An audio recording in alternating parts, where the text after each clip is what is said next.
kemana ruh ketika setelah dicabut dari jasad. Maka kalau kita membaca dalam satu riwayat dari Bara' bin Azib, kita akan menjumpai ruh itu kalau dicabut dari jasad, maka kita harus paham, malaikat itu Pak, kalau akan mendapati orang itu meninggal dunia, maka para malaikat itu akan datang serombongan. Kemudian dalam satu riwayat hadis, Rasulullah itu berkata ketika beliau itu bersandar ke tongkat, maka beliau mengatakan istaidu min adzabil qabr, berlindunglah kalian dari azab kubur. Diulang-ulang oleh Nabi sampai 3 kali.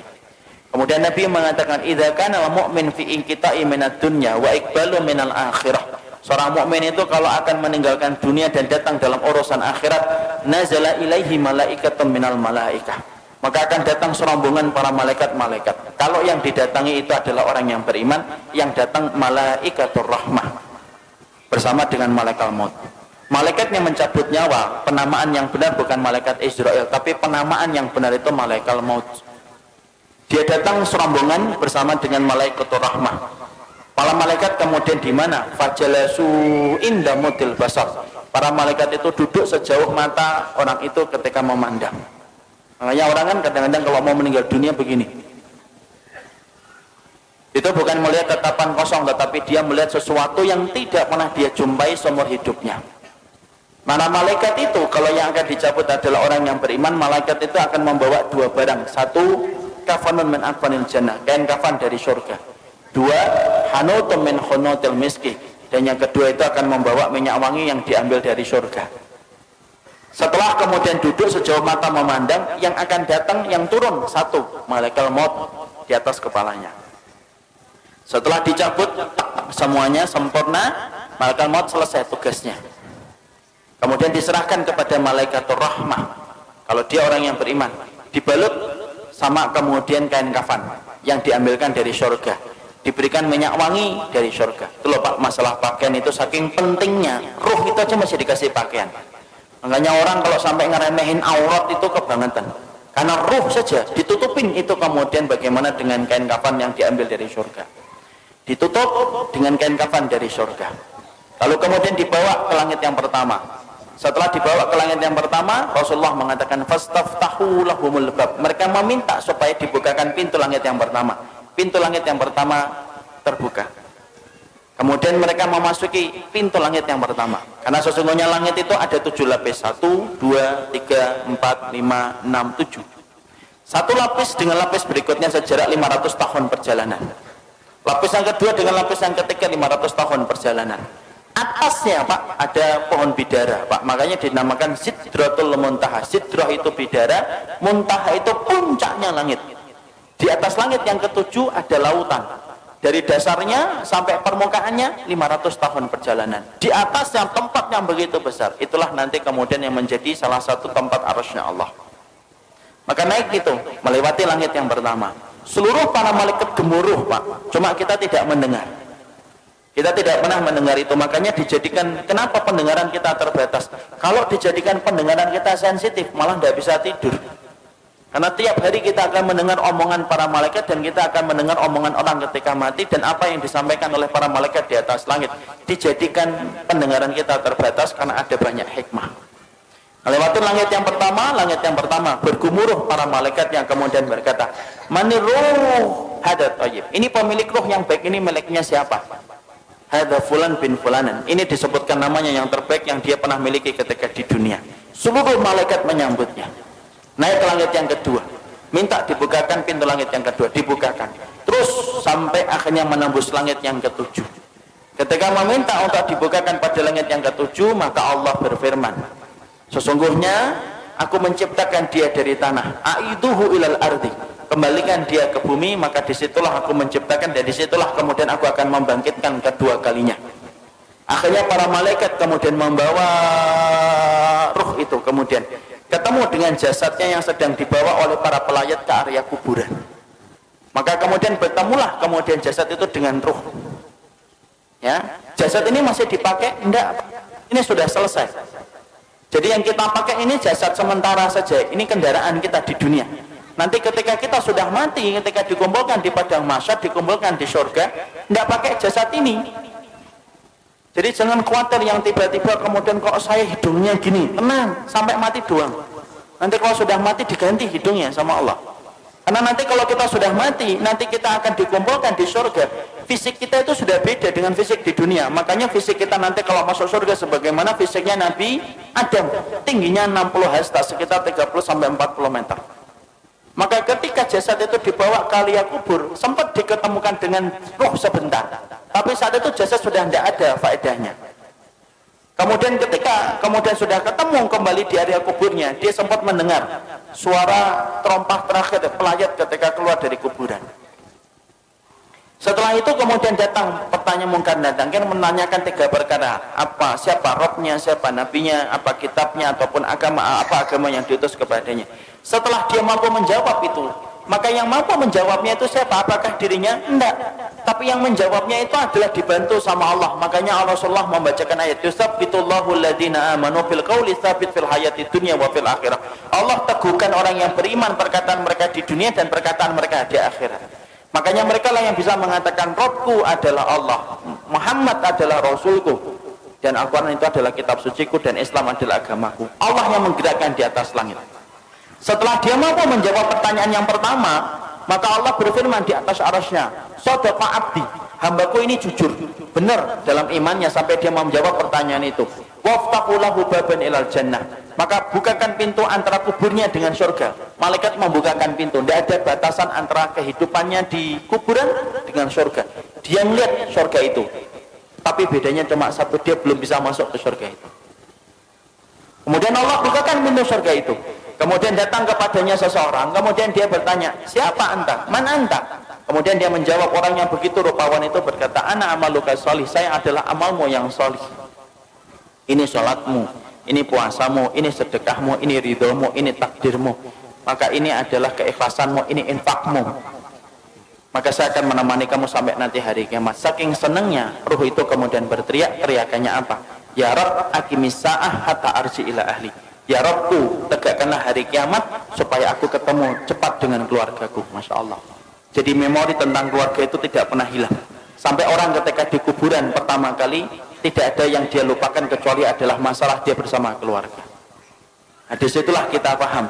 Kemudian pertanyaan kita, ruh itu ditempatkan di mana, Ustaz? Ruh itu ditempatkan oleh Allah berdasarkan perkataan yang disampaikan oleh Imam Ibnu Qayyim itu macam-macam. Ada ruh yang ditempatkan di dalam kubur mendapatkan kenikmatan. Ada ruh yang ditempatkan yaitu di tempat-tempat yang berbeda. Ada ruh antara langit dan bumi. Ruhnya siapa? Orang yang punya hutang ketika dia tidak membayarkan hutang itu sampai dia meninggal dunia. Ada ruh yang kemudian ditempatkan di tanur. Tanur itu tempat kayak periuk, masuknya kecil, keluarnya besar. Dalamnya itu ke bawahnya besar. Untuk siapa tanur itu? Tempat bagi ruh mereka yang dulunya ketika di dunia berzina dan tidak bertobat sampai mati, dibakar oleh Allah selamanya sampai nanti hari kiamat itu datang. Dan mereka berusaha keluar tetapi tidak bisa keluar. Imam Ibnu Qayyim menjelaskan itu tempat bagi para pezina yang tidak bertobat sampai dia mati.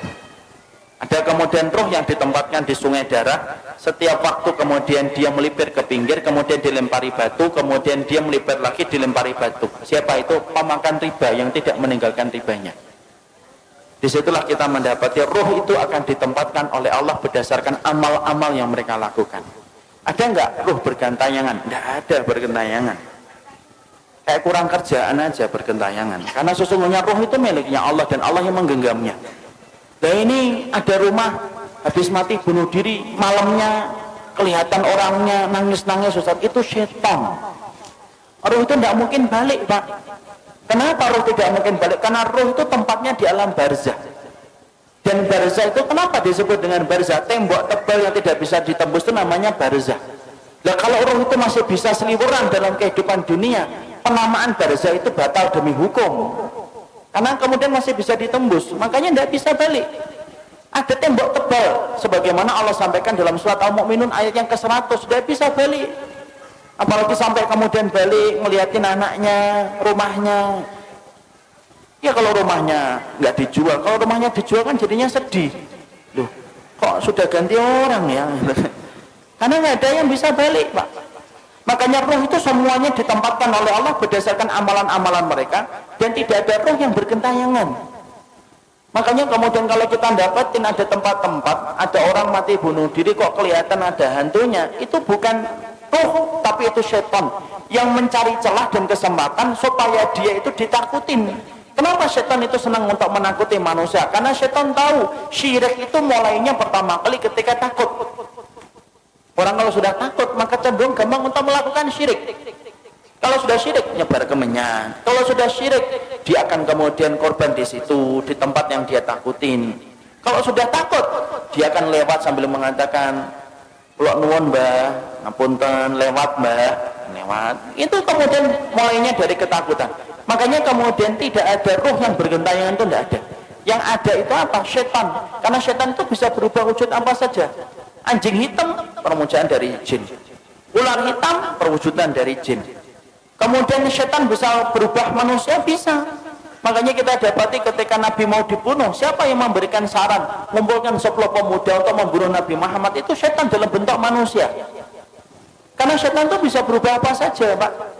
Dan dia bisa menjadi hantu untuk menakuti manusia. Tetapi roh itu tidak bisa bergentayangan. Roh itu berada pada alam barzah. Dan disebut alam barzah itu karena tidak bisa ditembus dengan apapun. Ya, nggak bisa ditembus apapun. Makanya kalau kita berbicara masalah hantu, hantu itu kan Masya Allah, hantu itu kan beda-beda kan di setiap negara dan setiap wilayah. Kalau di Amerika, hantu itu apa? Hantu itu keren, pakai jas, kemudian giginya runcing, sukanya gigit leher, enak itu. Itulah yang disebut dengan Dracula. Itu hantu Amerika. Kalau Cina beda lagi, hantunya lompat-lompat gitu. Kalau kemudian ada warna kuning berhenti dia, itu hantu Cina. Kalau Indonesia itu yang paling ini, Indonesia apa? Ngesot gitu ya. Itu Indonesia, misalnya ini produk karena penjajahan Belanda. Sampai bayangin hantu itu nyelongso gitu loh. Yang paling keren itu ya Amerika, pakai jas, giginya runcing, takut sama matahari. Kenapa kok manusia itu ketika bayangin hantu itu beda-beda? Karena memang hantu itu hasil dari kemudian bayangan kita sendiri. Ketika setan itu kemudian menakuti kita supaya kita melakukan kesyirikan ketika sudah takut. Makanya tidak ada yang namanya roh itu bergentayangan, itu tidak ada, Pak. Kata Imam Ibnu Qayyim, roh itu ditempatkan oleh Allah berdasarkan dengan amalnya. Ada roh yang ditempatkan di dalam tembolok burung hijau. Rohnya siapa? Orang yang mati syahid ditaruh dalam tembolok burung hijau, kemudian rumahnya di bawah arsy. Arsy-nya Allah, mereka tinggal bergantung itu. Kemudian mereka masuk surga di waktu pagi, kemudian pulangnya di waktu sore. Tidurnya di bawah arsy-nya Allah. Ada orang solih ditempatkan di dalam tembolok burung tapi bukan hijau. Dia masuk surga tetapi kemudian dia tidak bisa menikmati sebagaimana para syuhada.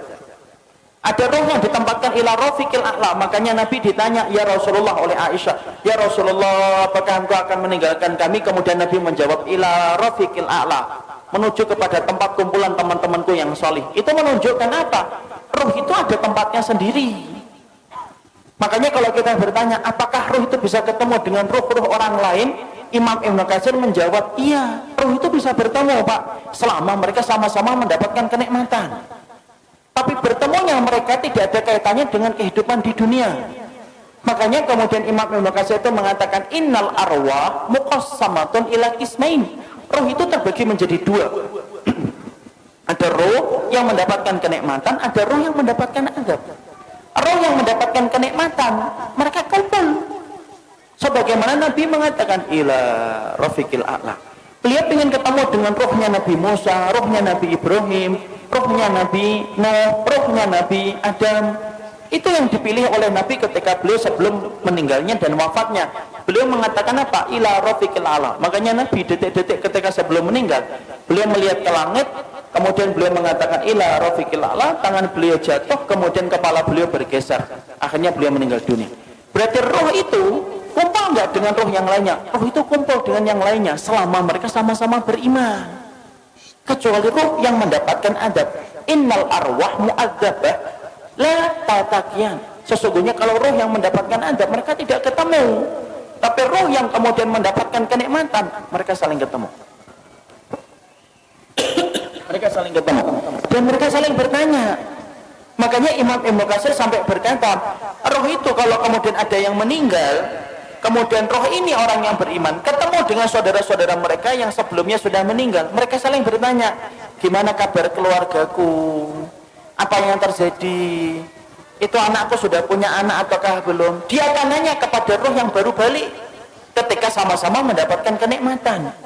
Jadi contoh paling kasusnya Pak, ini saya kaji cukup panjang bersama dengan riwayat-riwayat yang saya peroleh dari dalam riwayatnya Imam Qurtubi. Saya ini misalkan dalam rumah saya, ibu saya meninggal 4 tahun yang lalu. Ibu saya meninggal 4 tahun yang lalu. Kemudian ada itu keponakan beliau itu meninggal 2 bulan yang lalu.